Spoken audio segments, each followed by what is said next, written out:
Very good morning, everyone.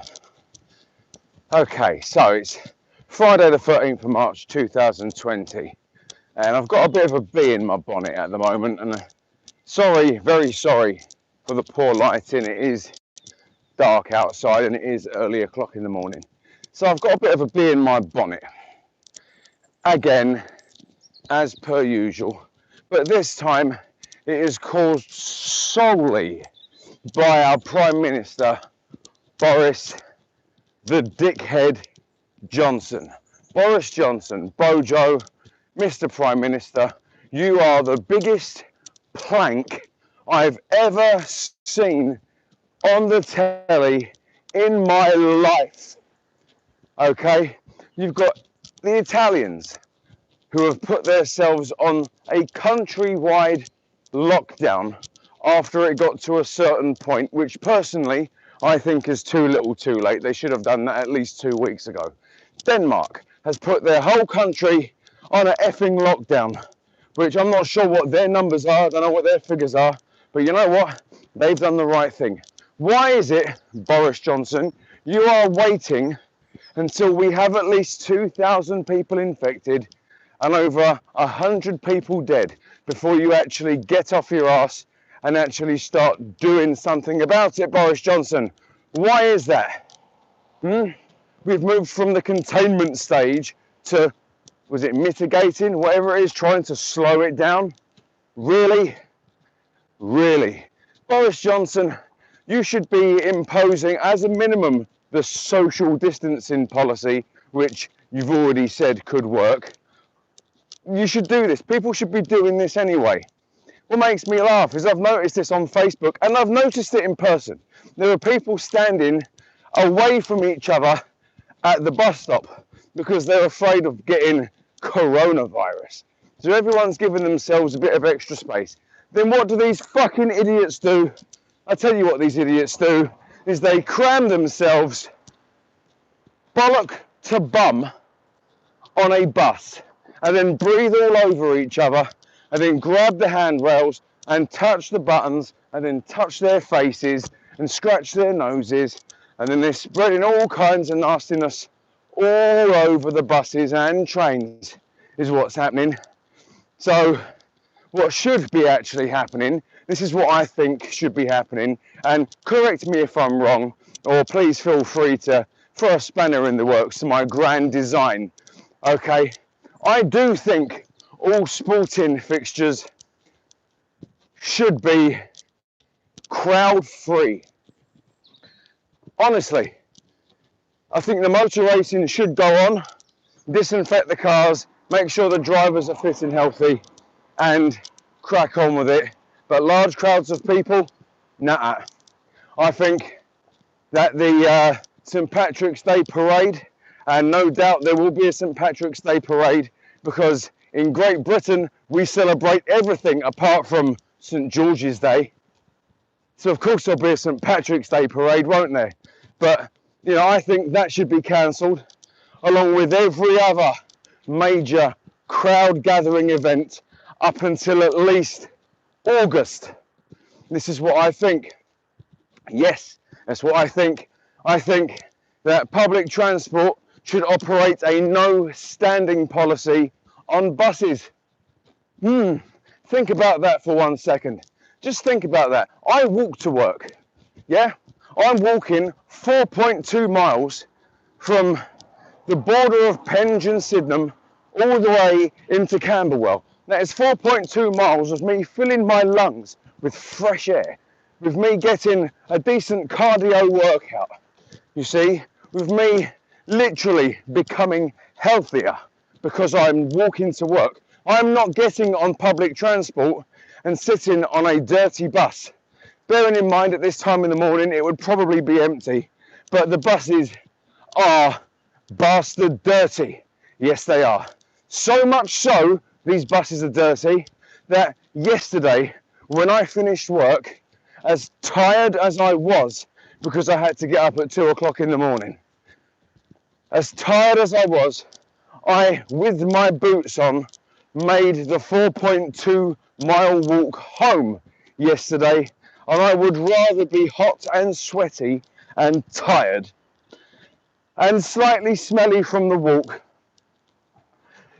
than get on a bus filled with people, like I said, bollock to bum on a crowded bus. I'm not doing it anymore.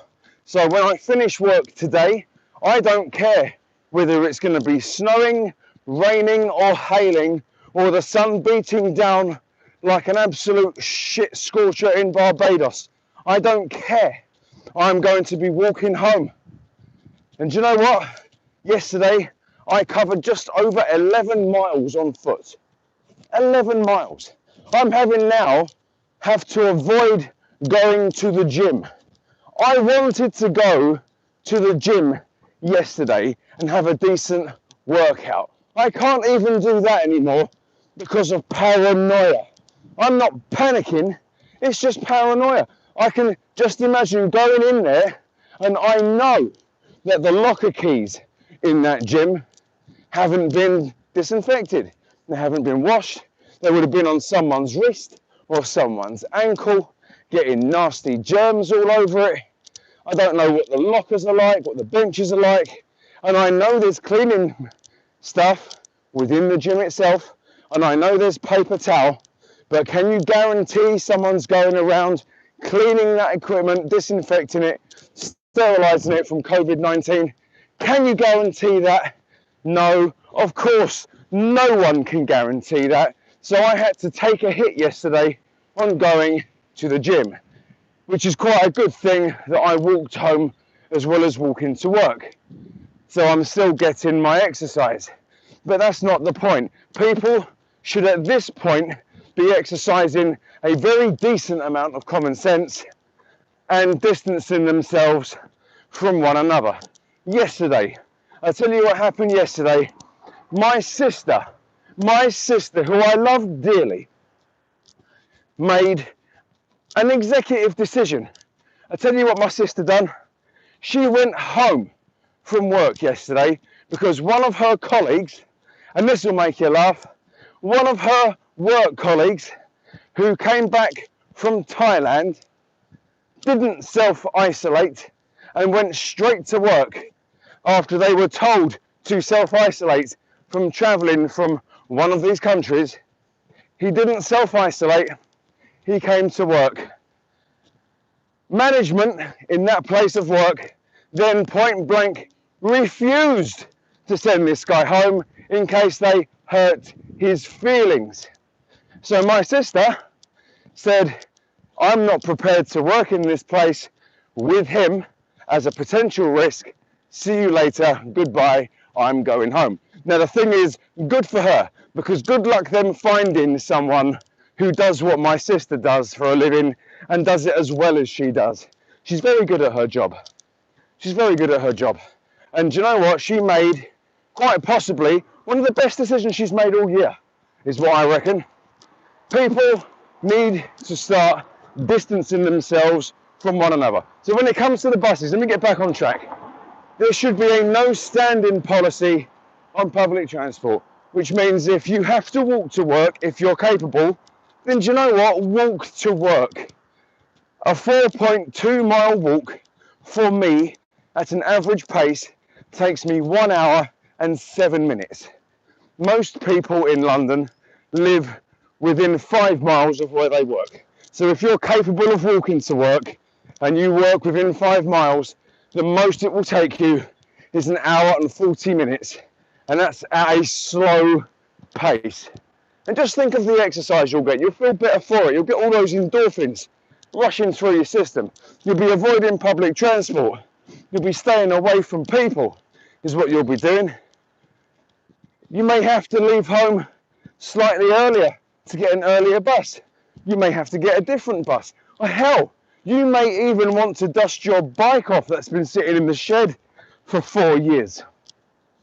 But personally, I think once all the seats on public transport, on buses in particular, once all the seats are taken and there's someone with a wheelchair in there or 2 buggies and parents that are standing, I'll accept that. You see, once that bus is full and there's nowhere else to sit down, that bus should not be taking any more people. If you can't sit down, you wait for the next one. This, to me, is creating a gap between people. Yes, you may be sitting directly next to someone, but at least that way you can at least turn away from them. You see, you can have your hand sanitizer with you. Hell, you can even spread it all over your face. But I think there should be a no standing policy on buses at the moment. But of course that won't come in, will it? No. I tell you why that won't come in. Because it's common fucking sense. Because it's common sense. You see? Oh, and just to let people know, just to make you aware, I am going to be making a video on buses very soon. Yes. And it is going to be based on TfL's decision about the Boris Master. So, anyway, look, I think Boris Johnson's done the wrong thing. I think Boris Johnson not closing schools is an absolute shitstorm in a bucket, and this is the reason why Boris Johnson should be closing schools at this point, because children are literally walking petri dishes. They are literally harbingers of disease, and no one seems to understand that. Children literally stick their hands in their mouth without even knowing they're sticking their hands in their mouth. They touch surfaces. They do all kinds of nasty things. I'm telling you this because I have children. I know what 5-year-olds do at school. My 11-year-old, not so much. No, he's actually quite sensible. But my 5-year-old, everything's an adventure. And everything, one way or another, will go from whatever surface his hand has touched to his face. So, yes, I believe schools should be closed. And as for the Mayor of London announcing a robust cleaning measure, please, motherfucker, honestly, Mayor of London, Sadiq Khan, the only way these buses are going to be safe for anyone is if you actually hire a team of at least 4,000 extra cleaners London-wide, if that would be enough, and you get them in every single garage on a daily and nightly basis, actually cleaning the buses and disinfecting them. I actually clean the cab out myself with my own antibacterial wipes before I drive, and those wipes are absolutely disgusting when I look at it. And do you know what that tells me? That tells me that it wasn't cleaned. Doesn't it? Doesn't it tell you that the bus wasn't cleaned? I can tell you now what the cleaners on these buses do, because you see it when you drive into the sun. Yeah? I could be driving directly towards sunlight, and do you know what I'm going to see? I'm going to see the haze of dirt where a dirty rag has been put across the windscreen and then left to dry. That is what I see. And that same rag would have been put across every single surface in that bus. Handrails, buttons, windows, hell, maybe even the floor. It is the same dirty, shitty rag that touches everything. That touches everything, pushing dirt around. The only reason buses look as half as clean as they do is because at least they get swept out of an evening. They don't even get mopped unless it's a special occasion. I can tell you that from first-hand experience. Someone please tell me I'm wrong. Buses are nasty. They are disgusting. Boys and girls, ladies and gentlemen, yes, those who identify as broccoli, please avoid using public transport, because it may actually be the difference between you actually staying healthy and catching COVID-19. Boris Johnson, you're a twat, and Sadiq Khan, you're a lying arsehole. Thank you very much. Happy Friday. Love you much. Mwah.